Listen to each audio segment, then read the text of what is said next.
Hello everyone. তো নিশ্চয়ই তোমরা সবাই ভালো আছো। তো আজকে আমরা দশম শ্রেণীর যে চ্যাপ্টারটা আমরা পড়াচ্ছিলাম পর্যায় সারণী, তোমাদের বইতে তোমরা এটা 8 নম্বর চ্যাপ্টারে পাবে। তো সেটার যে আজকে প্রথম ক্লাস হিসাবে যেখানে আমরা বিষয়বস্তুগুলোকে আলোচনাটা করব। তো তোমরা নিশ্চয়ই পড়ার মতো মানসিকতা নিয়ে খাতা পেন নিয়ে বসবে। তো আজকে আমরা প্রথম যে ক্লাসে আলোচনাটা করব যে ওই চ্যাপ্টারের পর্যায় সূত্রের বিবর্তন। তো এই চ্যাপ্টারের এই বিষয়বস্তুতে আসার আগে আমাদের ধীরে ধীরে কতগুলো বিষয় সম্পর্কে জানতে হবে।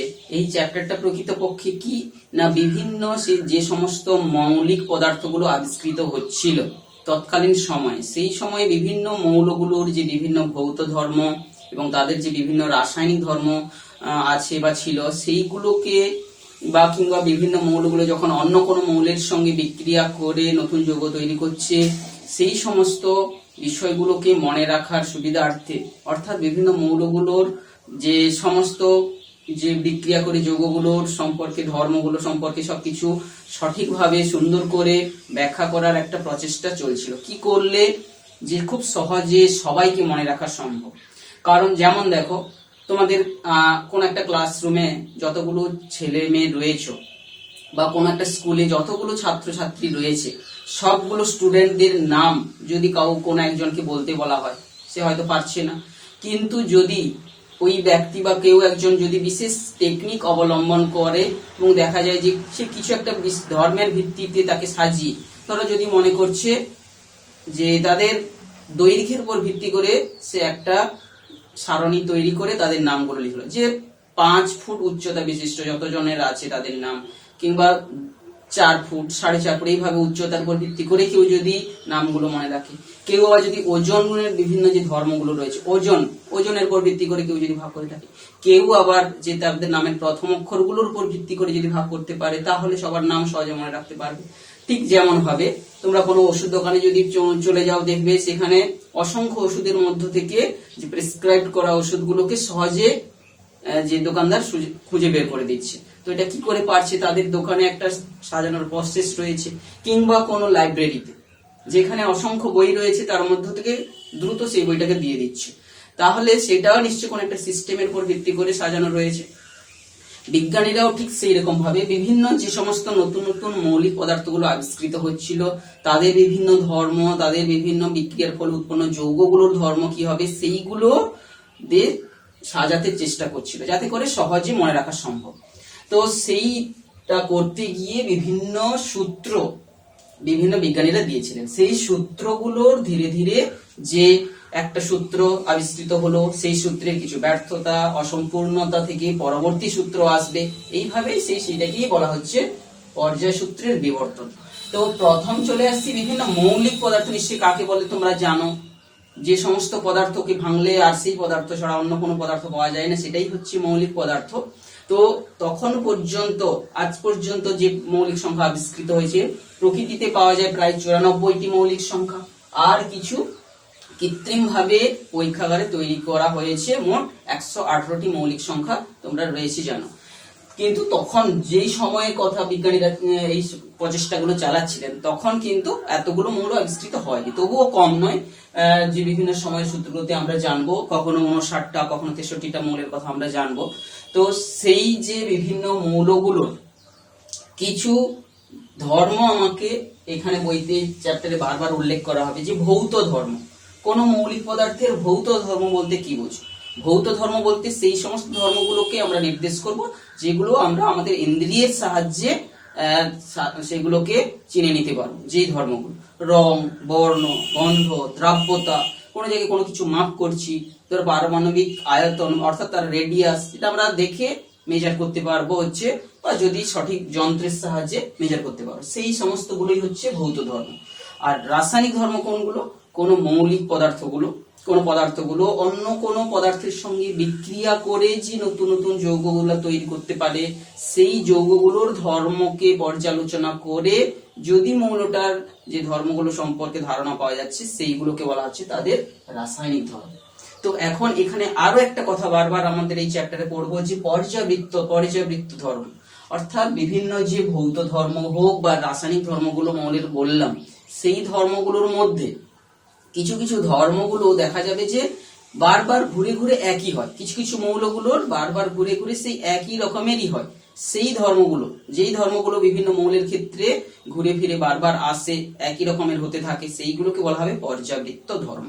যেমন কি সেই পর্যাবৃত্ত ধর্ম, আবার অপর্যাবৃত্ত ধর্ম, যে ধর্মগুলো মৌলগুলোর ধর্ম যখন দেখা যাবে যে বিভিন্ন মৌলের ক্ষেত্রে সেই ধর্মগুলো আছে কিন্তু কোনো পর্যাবৃত্ততা নেই, কোনো রূপ ভাবে তাদেরকে মেলানো যাচ্ছে না, সেরকম, অর্থাৎ কোনো একটা নির্দিষ্ট সময় অন্তরালে বা কোনো কিছুর অন্তরালে সেটা ঘুরে ঘুরে আসে না, সেইগুলো হচ্ছে অপর্যাবৃত্ত ধর্ম। তো পর্যাবৃত্ত ধর্মগুলো সাধারণত আমরা এই চ্যাপ্টারেই পরপর জানবো, তবুও উল্লেখ করে নিচ্ছি এখানে। যেমন কি পরমাণুর আয়তনটা, কিংবা হচ্ছে কি তাদের যে রাসায়নিক ধর্মের মধ্যে তার ধাতব গুণটা, কিংবা হচ্ছে তাদের হচ্ছে অধাতব গুণটা, কিংবা জারণ বিজারণ ধর্মগুণটা, এইগুলো সম্পর্কে আমরা জানবো।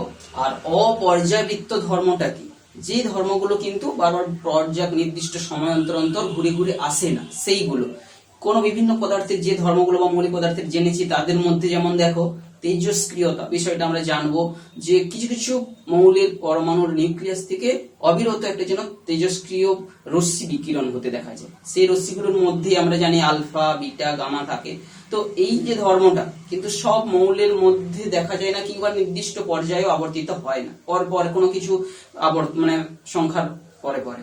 ঠিক সেরকম চৌম্বক ধর্ম বিষয়গুলো কিন্তু এটা একটা অপর্যাবৃত্ত ধর্ম। পর্যাবৃত্ত ধর্মের সঙ্গে সঙ্গে অপর্যাবৃত্ত ধর্ম, এই বিষয়গুলো আমরা উল্লেখ করলাম, যদিও এইগুলো সম্পর্কে পরে আরো ডিটেলসে আলোচনা হবে। তো এক্ষেত্রে মৌলগুলোর আরো একটা বিশেষ সংজ্ঞা আমাদের বারবার পড়বে, যে মৌলগুলোর পারমাণবিক ভর বা পারমাণবিক গুরুত্ব যাকে বলে। কোন একটা মৌলের একটা পরমাণু তো অত্যন্ত ক্ষুদ্র, তাদের মধ্যে থাকা ইলেকট্রন, প্রোটন, নিউট্রন, যে ক্ষুদ্র ক্ষুদ্র যে অ্যাটমিক সাব অ্যাটমিক পার্টিকেল গুলো রয়েছে তাদের ভর অত্যন্ত নগণ্য। সেই ভরগুলো যুক্ত করে মোট যে ভর কোন পরমাণুর, সেটাকেই বলা হচ্ছে তার পারমাণবিক ভর। প্রকৃতপক্ষে একটা পরমাণুর প্রকৃত ভর আমরা বলতে পারি তার মধ্যে থাকা ইলেকট্রন গুলো, প্রোটন গুলো, নিউট্রন গুলো সবার ভর যোগ করলে যেটা, কিন্তু এই ভরটার মানটা এতটাই ক্ষুদ্র যে এরকম সবগুলো ভিন্ন ভিন্ন মৌলের যে প্রকৃত ভরটা নির্ণয় করা, এবং যখন এই কথাটা আলোচনা হচ্ছে, এই সূত্রগুলোর কথা আলোচনা হচ্ছে, তৎকালীন সময়ে ভর নির্ণয়ের এত সূক্ষ্ম যন্ত্র বা পদ্ধতিও তখন ডেভেলপ হয়নি বা আবিষ্কৃত হয়নি। তো সেই সময় কি করা হচ্ছে, কোন একটা মৌলের পরমাণুর সাপেক্ষে অন্য কোন মৌলগুলোকে তুলনামূলকভাবে তাদের ভরগুলোর কত গুণ সেটা প্রকাশ করে মাপ করা হতো। সেই তুলনামূলক ভাবে কোন মৌলের ভরটা অন্য কোন মৌলের থেকে কত গুণ ভারী, সেটাকেই বলা হচ্ছে তাদের পারমাণবিক গুরুত্ব বা পারমাণবিক ভর। এই পারমাণবিক গুরুত্ব বা পারমাণবিক ভর সম্পর্কে তোমরা নবম শ্রেণীতে পড়ে এসেছো। সেখানে হাইড্রোজেন স্কেলের উপর ভিত্তি করে আছে, অক্সিজেন স্কেলের উপর ভিত্তি করে পারমাণবিক ভরের সংজ্ঞা রয়েছে, কিংবা তোমাদের হচ্ছে কার্বন যে পরমাণুটার উপর ভিত্তি করে রয়েছে, অর্থাৎ এটা একটা তুলনামূলক যে ভাবে প্রকাশ করা, এখানে এর কোনো একক থাকে না। তো এখন হচ্ছে এই যে মৌলের পারমাণবিক ভর বা পারমাণবিক গুরুত্ব, আবার আমরা জানি কি হয়, এটা একটা ভগ্নাংশও হয়ে থাকে। কারণ কি, যখন কোনো একটা মৌলের পরমাণু অন্য কোনো হাইড্রোজেন মৌলের পরমাণুর সাপেক্ষে তার কত ভর বেশি আমরা তুলনা করছি, কিন্তু দেখা যাচ্ছে যে পরিবেশের মধ্যে শুধু হাইড্রোজেনের পরমাণুর মধ্যে তার আইসোটোপ গুলোও রয়েছে। তাহলে আমি গড়ে যখন বের করে কোনো একটা হাইড্রোজেন পরমাণুর ভরটা সাপেক্ষে যখন কোনো কিছু বার করতে যাব, সেটা একটা ভগ্নাংশ হওয়ার চান্স থাকছে। কিংবা যদি দেখো যে ক্লোরিন একটা পরমাণু, বিশেষ করে যতগুলো যাদের ভগ্নাংশ থাকে তাদের মধ্যে ক্লোরিনটা তোমরা বিশেষ করে পড়বে। ক্লোরিনের যে দু ধরনের পরমাণু প্রকৃতিতে পাওয়া যায়, একটা হচ্ছে ক্লোরিন 1737, আর হচ্ছে ক্লোরিনের হচ্ছে 1737 একটা, আর একটা 35 একটা। তাহলে এই যে দু ধরনের, দুটো আমি একই সঙ্গে না লিখে, ক্লোরিনের একটা 17, একটা 37, একটা 35, এই যে এদের পরিবেশে প্রকৃতিতে পাওয়ার সম্ভাবনা বা পাওয়া যায় সাধারণত কোনোটা 75%, কোনোটা 25%। তাহলে আমি গড়ে তাদের একটা গড় করে একটা পরমাণুর যে ভর সাধারণত ক্লোরিনের কত হয়, যখন গড় করা হয়ে থাকে তখন এটা ভগ্নাংশ হয়েছে, পুরো 35 থাকে না, পুরো 37 থাকে না, তো হয়ে যায় 35.5। কারণ এটা 75% থাকে, এই করে এখানে পারমাণবিক গুরুত্ব আমরা জানি যে ভগ্নাংশ হয়। তাহলে আমরা যে পর্যায় সূত্রের বিবর্তনে পৌঁছানোর আগে আমরা কিছু কিছু ক্ষুদ্র টুকরো টুকরো জিনিসগুলোকে আরেকবার ঝালাই করে নিচ্ছি, যেখানে আমরা মৌল কি, মৌল কতগুলো রয়েছে, এই মৌলের এখন নামকরণ নিয়ে একটা বিষয় আমরা জানতে চাইছি। বিভিন্ন মৌলগুলো যে আবিষ্কৃত হয়েছে তাদের নামকরণ কিন্তু আমরা 100 পরবর্তী ক্ষেত্রে কিরকম ভাবে নামকরণ করা হয় তার একটা ছোট্ট যে প্রসেসটা রয়েছে সেটা আমরা বলছি। অর্থাৎ কোন একটা মৌল আবিষ্কৃত হয়ে গেছে, বিভিন্ন দেশের বিভিন্ন জন বিজ্ঞানীরা তো কাজ করে চলেছেন, তো তাদের দ্বারা আবিষ্কৃত হয়ে তাহলে সঙ্গে সঙ্গে কোনো মৌলটার নামকরণ করা সম্ভব হয় না। কারণ কি, কোনো কিছুর সঠিকভাবে সিদ্ধান্ত নিতে গেলে সবাইকে একজোট হয়ে তার একটা সিদ্ধান্ত নিতে হয়। তো মৌল কোনো একটা জায়গায় আবিষ্কৃত হয়ে গেছে, যার হচ্ছে পারমাণবিক যে ক্রমাঙ্ক যেটা বলছে ধরো 100 থেকে 100 বেশির পরপর আবিষ্কৃত হচ্ছে, তখন সেই সমস্ত আবিষ্কৃত নতুন নতুন আবিষ্কৃত মৌলগুলোর নামকরণটা প্রাথমিকভাবে কিছু সিম্বলিক্যালি করে রাখা হয়, এবং যেটা পরবর্তীকালে আবার যে international union of pure and applied কেমিস্ট্রির দপ্তর আছে সেখান থেকে আবার যখন সেটার সঠিক নামকরণটা করা হয়ে থাকে। তো প্রাথমিকভাবে যেটার উপর নামকরণ করা হয় কিছু সিম্বলের সাহায্যে, যেমন ধরো কোনো মৌলের একটা 100 মৌলটা তার পারমাণবিক ক্রমাঙ্ক এরকম আবিষ্কৃত হয়েছে, তার নাম প্রাথমিকভাবে কি দেওয়া হবে। এখানে দেখো সংখ্যার উপর ভিত্তি করে কিছু নাম তাদের থাকে এবং সেই জন্য কিছু সিম্বলও তাকে ব্যবহার করা হয়ে থাকে। 0কে আমরা নীল বলে থাকি, 1কে আন, 2কে বাই, 3কে ট্রাই, 4কে কোয়াড, 5কে পেন্ট, 6কে হেক্স, 7কে সেপ্ট, 8কে অক্ট, 9কে এন।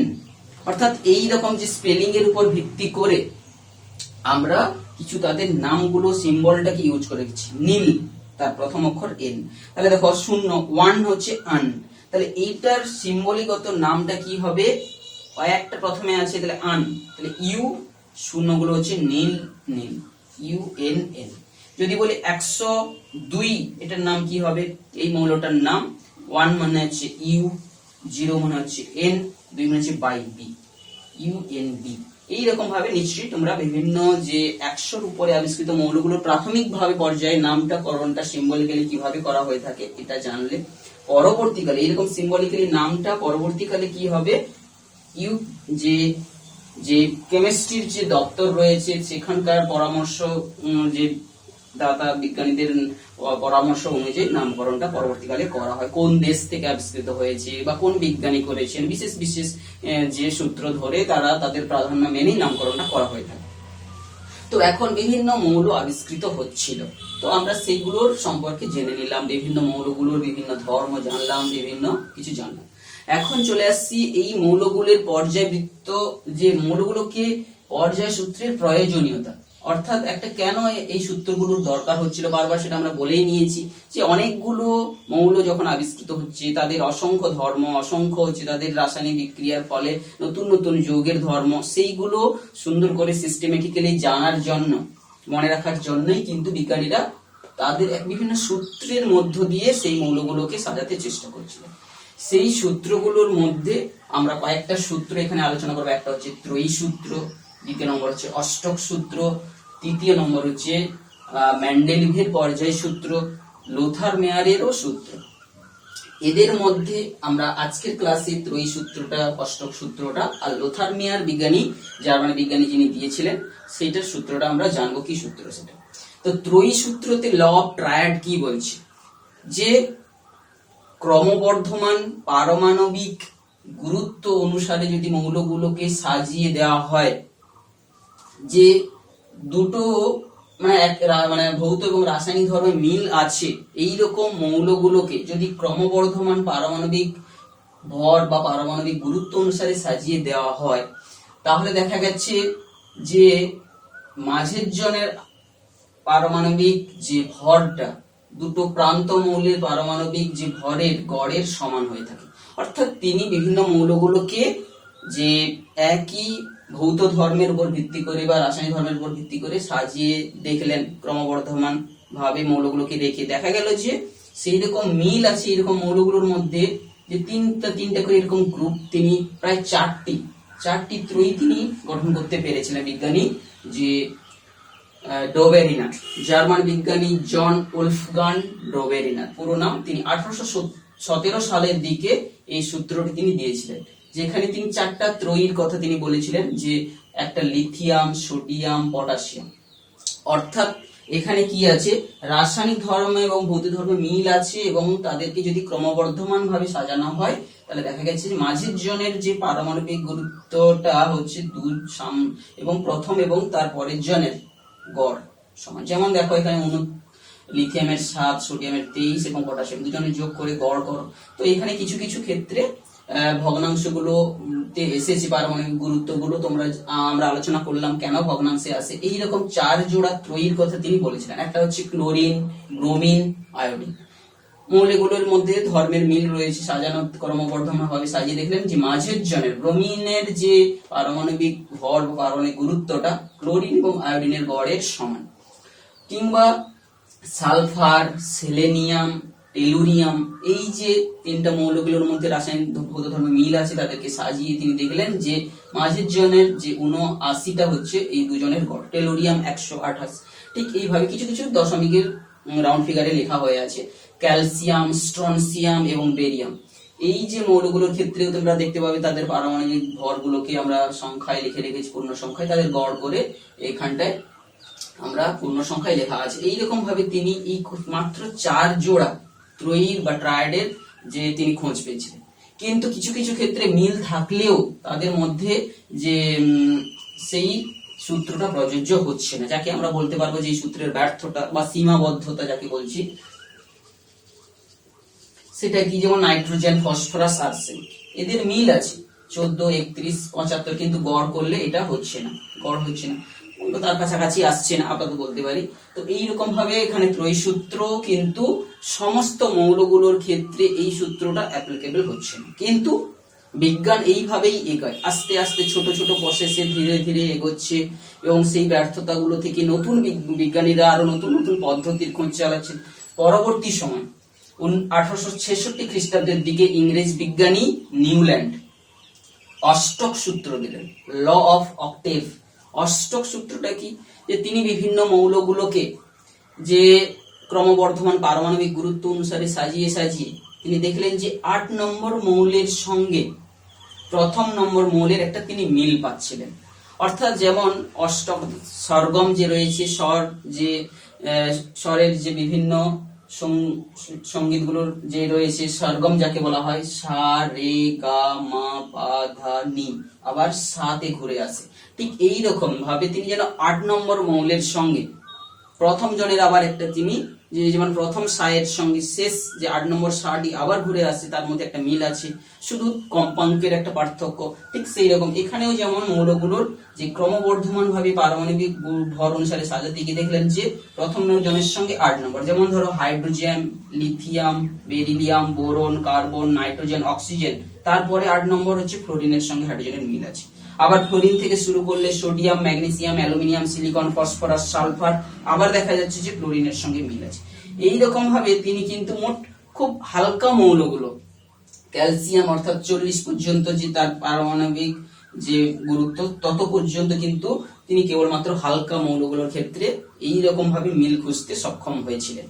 কিন্তু পুরো তত সময় পর্যন্ত যে আবিষ্কৃত হয়ে থাকা মোট 56টি মৌল সবগুলোর ক্ষেত্রে প্রযোজ্য হয়নি, এবং তিনি তখন এই সূত্রের আর কতগুলো সীমাবদ্ধতা কি, বিজ্ঞানী যে নিউল্যান্ড তিনি কিন্তু ধরে নিয়েছিলেন মৌল কিন্তু আর নেই, মোট 56টাই হচ্ছে মোট মৌল, এবং সেই রকম অনুযায়ী তিনি সাজিয়েছিলেন। কিন্তু আবার তার সীমাবদ্ধতাগুলোর মধ্যে ছিল নিষ্ক্রিয় মৌলগুলো যখন আবিষ্কৃত হলো তখন কিন্তু 8 নয় 9 নম্বর মৌলগুলোর মধ্যে যেন 9 নম্বর মৌলের সঙ্গে যেন একটা আবার মিল খুঁজে পাওয়া যাচ্ছে।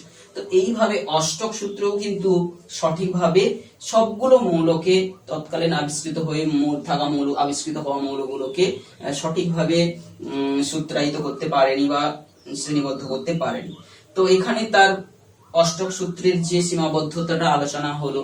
তো এর পরবর্তী যে ধাপে আমরা জানবো যে রাশিয়ান বিজ্ঞানী যে দিমিত্রি ইভানোভিচ মেন্ডেলেভ, তিনি একটা কিন্তু সূত্র দেবেন, যেখানে আমরা এর পরের ক্লাসে বিজ্ঞানী মেন্ডেলিভের যে পর্যায় সূত্র অর্থাৎ বিভিন্ন মৌলগুলোর ভৌত এবং রাসায়নিক যে ধর্মগুলো তিনি দেখেছিলেন, ভৌত এবং রাসায়নিক ধর্মগুলো ক্রমবর্ধমান পারমাণবিক গুরুত্বের সঙ্গে পর্যায়ক্রমে পুনরাবৃত্ত হয়। তিনি সরাসরি সেই সূত্রকে উল্লেখ করবেন এবং তিনি আপাতত তখনও পর্যন্ত আবিষ্কৃত হয়ে থাকা 63 মৌলকে নিয়েই তিনি তার সূত্রের মধ্যে দিয়ে সাজিয়ে সূত্রটাকে অ্যাপ্লাই করে তিনি একটা শ্রেণীবদ্ধ একটা সারণী তৈরি করবেন, যাকে বলা হচ্ছে মেন্ডেলিভের পর্যায় সারণী। তো এই মেন্ডেলিভের পর্যায় সারণী নিয়ে আমরা বিস্তৃত আলোচনাতে পরের ক্লাসে আসব। তো এখানে ঠিক মেন্ডেলিভের পর্যায় সারণী তিনি যখন 1869 খ্রিস্টাব্দে প্রকাশিত করেছিলেন এবং তিনি তার যে মেন্ডেলিভের যে সূত্রের উপর ভিত্তি করে করেছিলেন, সেই সমসাময়িক সময় জার্মান বিজ্ঞানী লোথার মেয়ারও কিন্তু তিনিও একটা লেখচিত্র তৈরি করে সেখান থেকে কনক্লুশন হিসাবে তিনি লোথার মেয়ারও একটা সূত্র দিয়েছিলেন। জার্মান বিজ্ঞানী লোথার মেয়ার তিনি কি করেছিলেন না, তিনি বিভিন্ন মৌলগুলো বিশেষ করে ভৌত ধর্মগুলোকে এবং তাদের পর্যায়বৃত্ততাকে নিয়েই তিনি আলোচনাটা করেছিলেন। তিনি কি করেছিলেন না, মৌলগুলোর আণবিক আয়তন, কোন একটা মৌলের আয়তন, মৌলগুলোর পারমাণবিক আয়তন, পারমাণবিক আয়তনটা মৌলের পারমাণবিক ভরের সঙ্গে কিভাবে পরিবর্তিত হয় তার একটা লেখচিত্র তিনি ড্র করেছেন। এখানে তিনি অনেকটা তরঙ্গ শীর্ষ পেয়েছিলেন, অর্থাৎ একটা যেন তরঙ্গের মতো তিনি লেখচিত্র পেয়েছিলেন। সেই তরঙ্গের যেমন শীর্ষ থাকে, পাদবিন্দু থাকে, ঠিক সেই রকম একটা সপ্ত শীর্ষ তরঙ্গ তিনি পেয়েছিলেন আপাতত ভাবে। তৎকালীন সময়ে যতগুলো মৌল আবিষ্কৃত হয়েছিল, এখানে তিনি 6টা আমরা শীর্ষ দেখিয়েছি। সেই শীর্ষের উপরের শীর্ষ বিন্দুগুলোতে যে যে মৌলগুলো তিনি পেয়েছিলেন অবস্থান, যে সমস্ত আমরা জানি যে ক্ষার ধাতুগুলোকে, lithium, sodium, potassium, rubidium, caesium, এই সমস্ত মৌল। আর এই লেখচিত্রের যে ক্রমবর্ধমান অংশগুলো এবং ক্রমহ্রাসমান অংশগুলোতে তিনি যে মৌলগুলো পেয়েছিলেন, একেবারে নিম্নতম পাদবিন্দুগুলোতে যে মৌলগুলো পেয়েছিলেন তাদের নামগুলো কি কি, যেমন কি ক্রমবর্ধমান অংশগুলোতে তিনি মৌলগুলো পেয়েছিলেন বিশেষ করে হচ্ছে কি, যে যাদেরকে আমরা হ্যালোজেন মৌলগুলো বলে থাকি, ফ্লোরিন, ক্লোরিন, ব্রোমিন, আয়োডিন, এই সমস্ত মৌলগুলো ক্রমবর্ধমান অংশতে, চিত্রতে তোমরা স্পষ্ট করে নিশ্চয়ই দেখতে পাচ্ছ লেখচিত্রের ক্রমবর্ধমান অংশ।